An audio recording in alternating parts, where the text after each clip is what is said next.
What's up, guys? John Sintez, Cutternation Baseball, Coach Alex Rojas, TPC, up in NorCal. We come together for the Let's Win a Ball Game podcast, Cutternation podcast, whatever podcast you want to call. My digital friend, who this month, guys, if you're following, he and I shall be embracing hugs for the first time, which I'm very, very excited. We were going to work way too hard, but due to Alex's great suggestion, we're just going to hang out.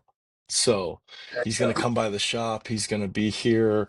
He's going to be here for live. We're going to have some fun with it. I'm excited. The college will just have started, so maybe we'll get with those guys too on some stuff. But Alex, how you doing, bud? I'm all right. They're still in the kind of the slow period. School's getting back into it, waiting for September to get here so business can pick back up. But yeah, developing more online stuff. And dude, honestly, the Major League Baseball is what's on my mind right now. Like the whole entity of what it is, because like I don't know if you saw it. But rumors are that Shohei is getting into some nonsense once again. I don't Yeah, know with if the real estate deal. yeah, yeah.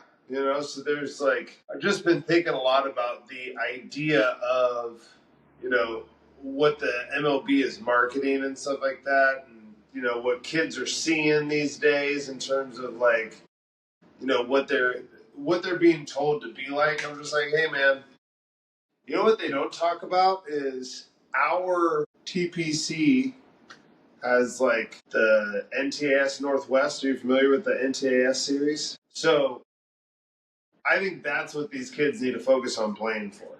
I think they need to focus on playing for like representing their region, whether that means like going to college and then repping that, right? But I think the idea of like Major League Baseball is kind of weird right now, just kind of in a weird spot. But I think if you're at the right high school place, not like what we were talking about off camera, I think that there is like a big rep your set, as the kids might say, right? With what we have to offer in baseball right now before the MLB.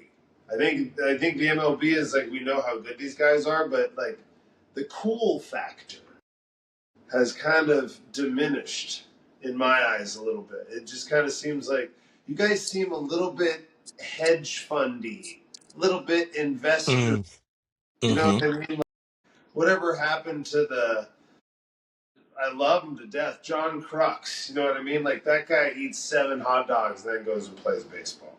Yeah, they're trying. I agree. There's definitely a family-friendly push. You know, there's definitely, But in but the that's weird John Cena speaks Cantonese, it's like, where'd that come from? Like it's got right. some weird vibes. Well, you can tell that people are just regurgitating like Twitter, language on stuff. You start hearing about IVBs and horizontals and plots and stuff like that from these announcers. But you and I have talked about that. Like, plots don't correlate to other plots. Like, I see it all the time. I was just watching a tread the other day. And they were trying to like define cutters and sliders based on horizontal movement and stuff. And it's like, I just don't think it works that way. Like, my cutter is not like anybody else's cutter. Like no matter my cutter's a little bit bigger. It's always been a little bit bigger.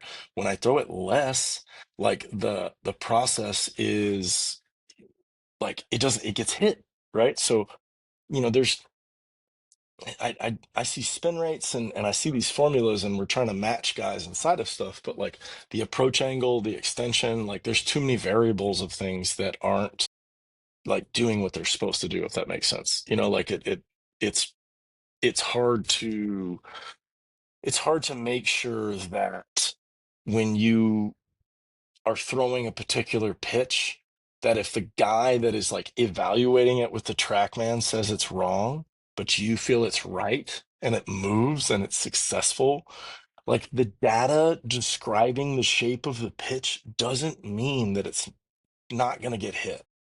Mm. Like it can still get hit. Like you can see that. I see that all the time where it's like the guy, they look at the data of the stuff and we're in a bullpen and it's like, well, like what if you painted it and it got hit? Like that's happened to me many a times, you know?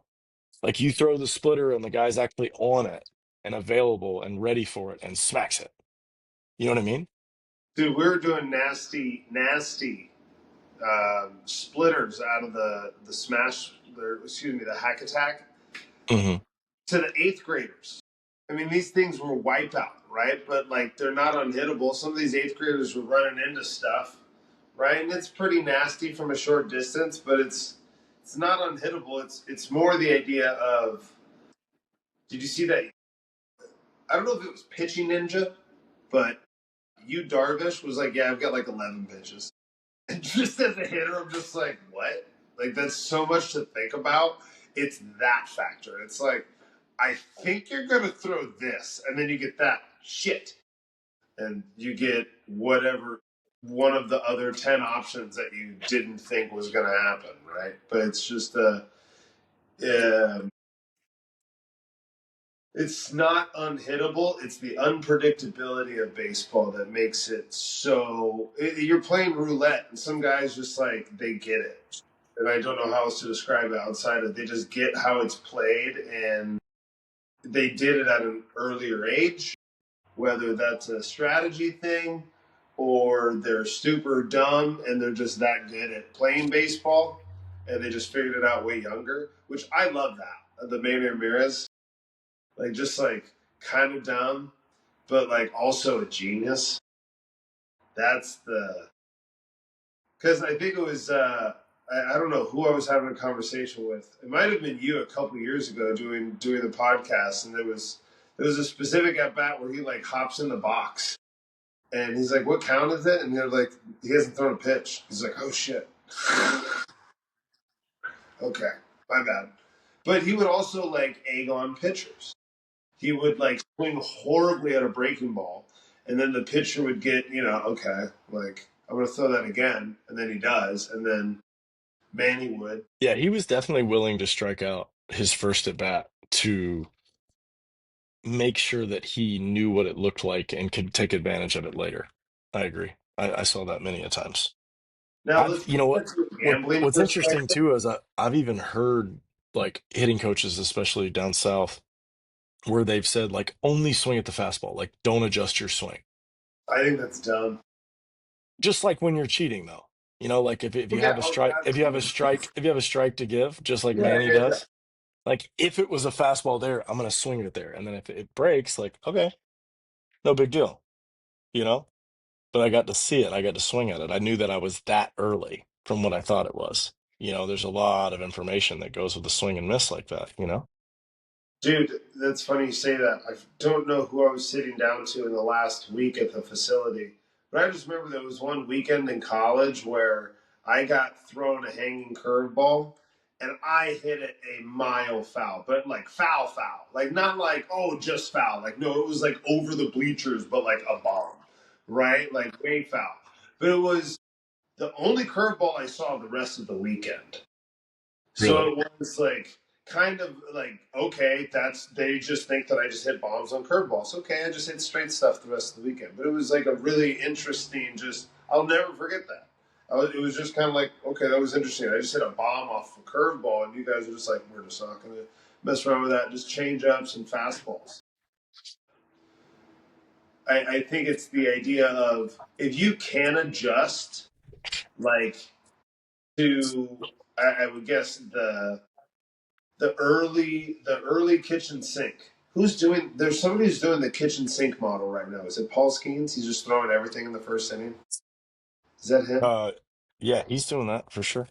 But he's also like, yeah, you know, it's interesting because like people talk about saving stuff, but if you throw six different pitches to the guy, like, what do you do then? Like you don't because you're still only seeing it one time. Like if you throw six pitches and it's a 3-2 count, that's six. You do six different pitches. You only saw the splinker once, you only saw the sweeper once, you only saw the four seam once, you only saw the two seam once, and then the location of all those things and what it did is also, you know, an issue. But I mean, people have been And doing that for a while, you know? You know what, let's break that down. That's actually a really good a good thing to break down because I hear this argument all the time. And this is something where Major League Baseball 100% differs from high school, college, and from amateur stuff. The reason why you save stuff is because the more the hitter sees it, the less effective it is. But they're talking about a Major League Baseball season where in the division and you pitch against the same team 15 times. The more you face those guys, the harder it is to get him out. If I were to go to Iowa and jump into a men's league game and not tell anybody who I was or what I was capable of, and you got no scouting report, and you didn't know that I was who I was and the pitches that I had, you would be so unprepared and it wouldn't be fair. So you do throw the kitchen sink the entire game in the travel ball circuit because it's a shortened game, especially with a 2 hour time limit or 2:15. You're only going to play 5 innings. So that's 1.5 times through, maybe even two. If you do the math, if you cruise through that, you can win games all the time. Do we want to know why we're not teaching the game of baseball? And it's because the time limits don't allow the third and fourth time through the lineup. It's not fair. You could have one bad inning where you would go through one or two pitchers. It might cost you 30 to 45 minutes in that one inning, but depending where it is in the game, you're only going to get maybe one more side of the inning for your offense, and they're probably gassed because they were out there for 45 minutes, so they lost their mental. They're going to go 3 up, 3 down, and now the game's over. But Yeah. in reality, we're in the fifth inning. We It's are. not. It's not a game. It's not a Yeah, game. baseball's supposed to be the game without a time limit. It's supposed to be the game where Right. you have to figure it out. Figure it out. So You're it's right. funny that I don't know if I talked about this on the last podcast. Did I talk about how I went on a run with a buddy and I had to explain to him how baseball works? Kind of. No, Did I no, explain that? no, no, Dude, no, no, no. I don't even think we had this conversation. Did we have this Okay. conversation where I had to No, go explain to ahead. him how Let's do it. baseball works? Do it. Okay, so he's a 25-year-old kid, but like just a different lifestyle. Like kind of grew up in Arkansas, like went to like a very Christian school, right? Like just a different way of life, right? Met him through jujitsu, right? And he's a scrappy little guy. Like he's like it's like a raccoon on like a lot of amphetamines. Like he's all over you, right? But we were on a run and we were on a long run, like a 12-mile run. We're on like mile 6 or 7. So you've been running like an hour and a half, run out of things to talk about. And I don't know how the conversation exactly started, but roughly the paraphrase of what he said was like, why does baseball, like, why is it so hard? And a part of what I was talking about was like, okay, well, imagine there's like a straight line, right? And he goes, okay. I'm like, that's what the pitcher throws you, right? And he goes, okay. And I was like, now imagine I knew how to make lines start on that line, vanish into a bunch of different directions. He goes, okay. I'm like, that's what a pitcher's trying to do. And so we were having that conversation, and so he knew what the rough amount of the sport was, but then I was talking about like, but a hitter, like as you get better, you have to sell out to these certain areas because you're operating off patterns on the guys, right? But it kind of goes with what you're saying.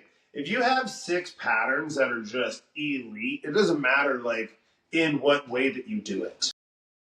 It's It's just almost worse. It's almost worse, right? because He throws it first pitch splitter and he yeah throws 95. You're like, what? Why would you do that?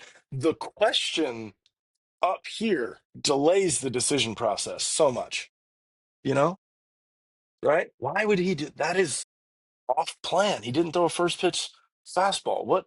Why would he do that? Maybe he's going to do it now. yeah yeah. And I think, like, I know I didn't understand that until I was done playing baseball. Like, I didn't grow up with guys that were savvy in terms of the strategy. There were players that were, but I don't think they knew how to verbalize what they were doing. They could just kind of like feel the game. Does that make sense? Yeah, totally. I mean, coaches aren't on the field, right? If you can feel the game, you know how to win the game. We talk about this all the time. You and I always talk about, like, I've been saying this a lot lately, right? Like in our, how do you win a baseball conversation that I have with almost every athlete that comes in the gym. When it's on the pitching side, it's practically impossible for them.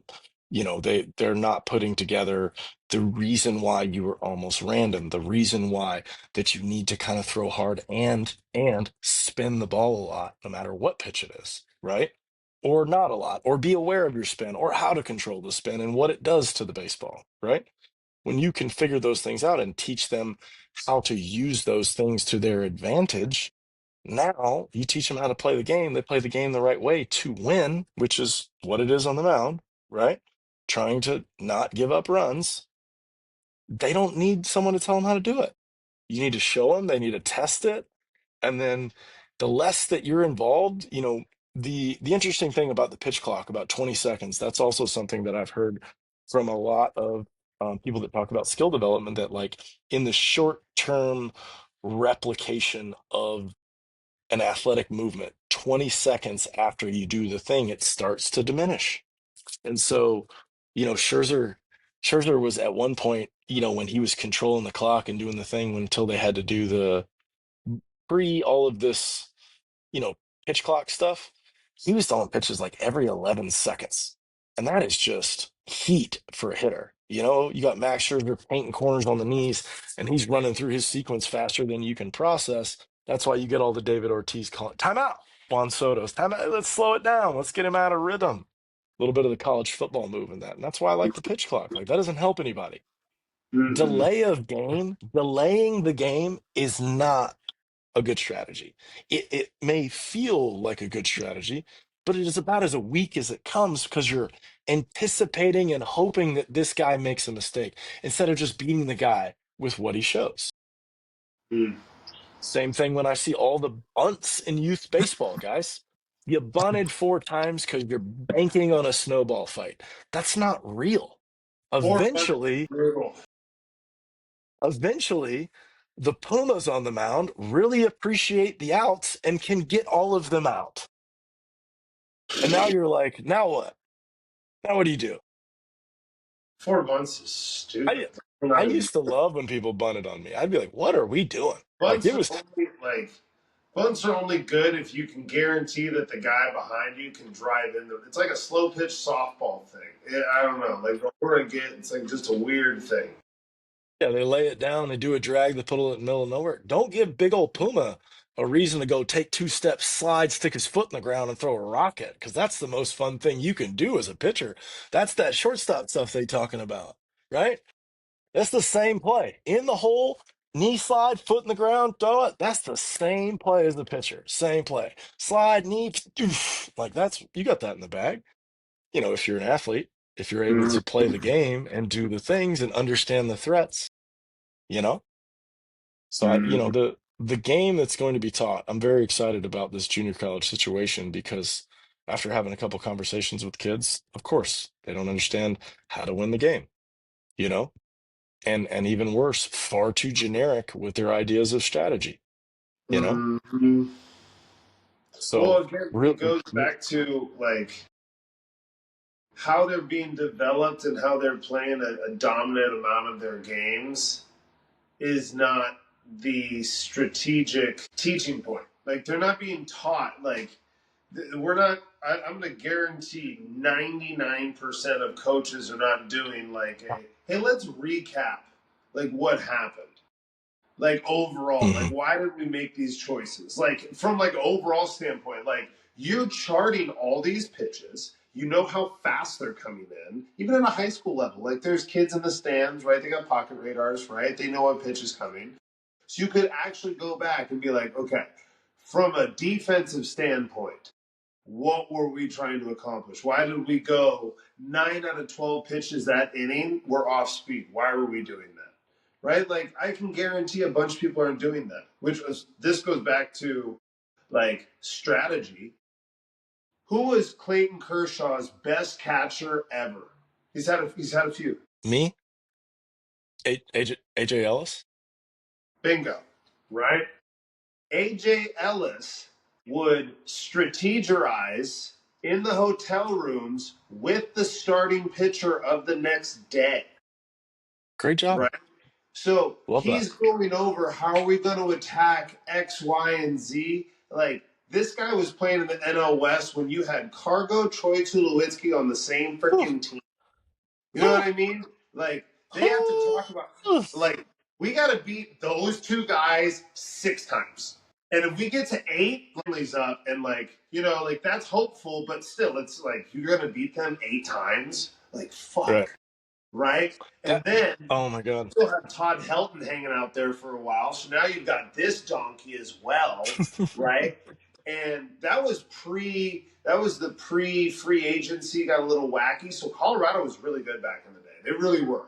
And they were all Dexter Fowler, get out of town, right? So you're having to strategically like go piece by piece, like, hey John, boom.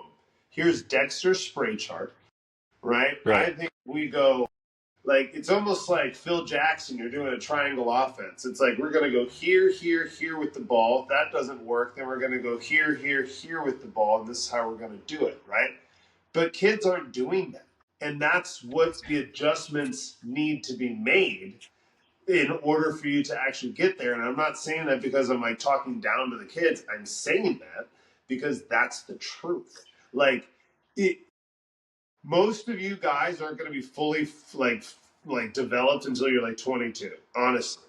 So like you keep trying to build velo and like throw hard and like hit the shit out of the ball and do all that fun stuff, but like at the end of the day, it's like if you have a strategy around what you're doing, like there's a reason why Nick Saban kept running the damn ball and ran the defense that he ran it, because the strategy worked, right? He just had to get the physical pieces that fit the strategy.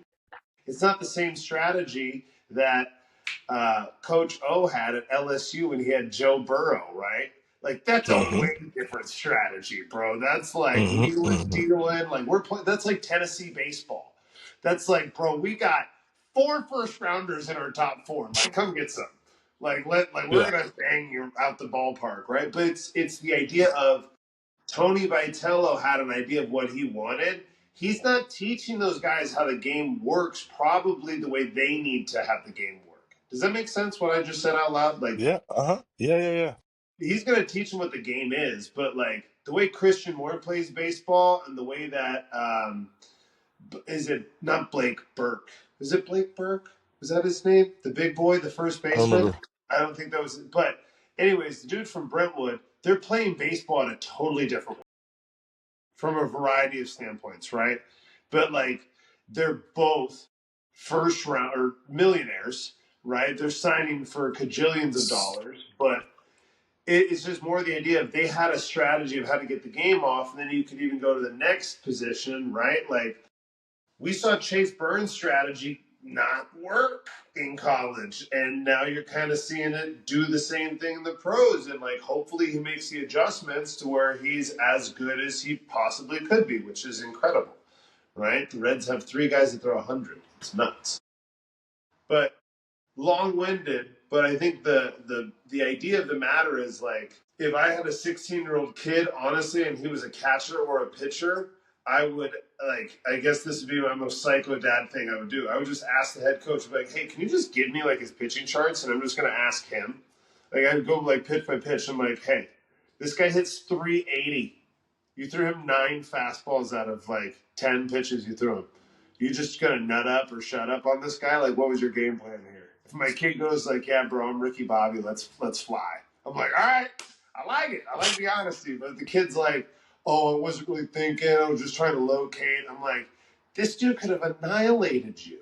Like, what are you thinking? You got so lucky. He was early because you throw 80 miles an hour, right? You don't throw hard Mm-hmm. enough, right? Like, it's just the idea of who's sitting down with these kids and asking them, like, I know you would. That's why these college kids are going to have a good experience because there's going to be a guy that might ask them, like, hey, why'd you do that? You know, like it's a reasonable question that I have for you. I just messed up my tripod. Oh God. Uh-oh. Someone called. Lost audio. Lost audio. You there? Oh, somebody call. Can you hear me? Is somebody calling me? Nobody's calling Someone me. obviously called him. We'll give him just a second to get it caught up. Hmm. Oh my God. Can you He's hear gonna try me? to jump back in. I know he's gonna be a minute. Can you hear me now? I don't know You what just there? happened. Say something. Can you hear me? don't know what just happened. You there? Oh, he's coming back. Mm, that's not good. 241.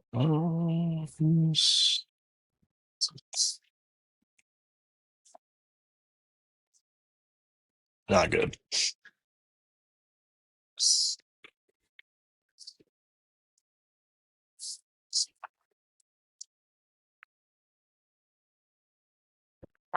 You there? I can't hear you at all. But change the. Okay, how about now? Say something. Nothing. Let me start it over.